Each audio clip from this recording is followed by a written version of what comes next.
अंगद जी नाम के महाभागवत हुए। पहले वो बिल्कुल भक्ति विहीन थे। उनका भतीजा राजा था और वो पूरे राजभोग में मत वाले रहते थे। जब उनका ब्याह हुआ तो उनकी पत्नी इतनी भक्ता निकली कि वो जहाँ जन्मी थी वहाँ संत जन आया करते थे। तो उन्होंने बचपन में गुरु मंत्र ले लिया था, लेकिन जब ब्याह होके आया तो ये पति एकदम भगवान से विमुख, किसी संत पर कोई श्रद्धा नहीं, बस वही खाना पीना राजसी राजभोग में मस्त रहना। अब उनको तो बड़ी विचलता हुई, न संत दर्शन मिले न कोई भक्ति के लक्षण। इतनी सुंदर थी कि अंगद जी आसक्त हो गए पत्नी में।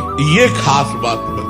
एक दिन उनकी पत्नी के मन में आया कि यहाँ गुरु जी को बुलाएं और उनका स्वागत करें, और उनको जब भोजन पवाएंगे तो उनका जूठन भी मिलेगा, और हमारे यहाँ आएंगे तो चरण धोएंगे तो चरणामृत भी एकत्रित हो जाएगा, तो रोज चरणामृत पीने को मिलेगा। उन्होंने अब रानी थी, सेवकों को भेजा गुरु जी के पास प्रार्थना पत्र की, आप कृपा करके पधारो। मैं तो नहीं आ सकती क्योंकि हमारे पति भक्ति भाव के विरुद्ध है, तो आप कृपा करके घर एक बार पधारो। संत बड़े दयार्द होते हैं। वो आ गए, वो चरणामृत उतारी और गुरुजी के चरण दबा रहे थे। इतने में वो अंगद जी आ गए। अंगद जी ने देखा बाबा जी और रानी हमारी चरण दबा रहे, क्या क्या ना बोल गए, मतलब बहुत ही बुरा बोल गए। अब संत तो मान अपमान से ऊपर होते हैं। अब वो तो रोने लगी रानी, गुरुदेव भगवान क्षमा कीजिए, ये बहुत ही भक्ति विरोधी भाव वाले हैं, आप क्षमा कीजिए। उनका कोई बात नहीं बेटा, मैं जा रहा हूँ यहाँ से, तुम अपने भजन में लगना। और वो चले गए। अंगद जी को देखकर उनकी पत्नी ने कहा कि तुमने हमारे गुरु का अपमान किया। मैं आपसे तो कुछ नहीं कह सकती क्योंकि आप हमारे पति हो,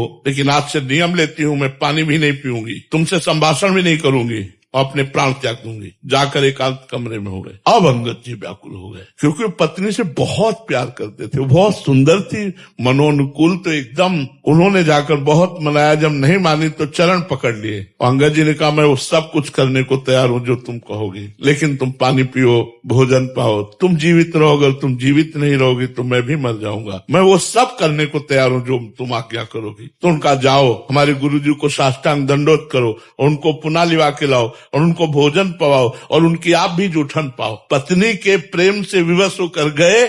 गुरुजी को जे ही जूठन पाई, जीवन बदल गया। संतों के उच्छिष्ट में बड़ा बल होता है। अब तो वो स्वयं अपनी पत्नी से बढ़कर भक्ति करने लगे कि एक बार उनके जो भतीजे राजा थे, उन्होंने हीरा के लिए, वो बड़ा प्रसंग है, जहर उनके भोजन में मिलवा दिया। तो जब ठाकुर जी को भोग लग के आया और फिर उनको सूचना दी उनकी बहन ने कि इसमें जहर मिला है, तो उन्होंने कहा जब ठाकुर जी ने पा लिया तो अब प्रसाद थोड़ी छोड़ेंगे, चाहे जहर मिलाओ चाहे जो कुछ, पूरा प्रसाद पा। कुछ नहीं हुआ अंगद जी का, पूरा जहर पच गया।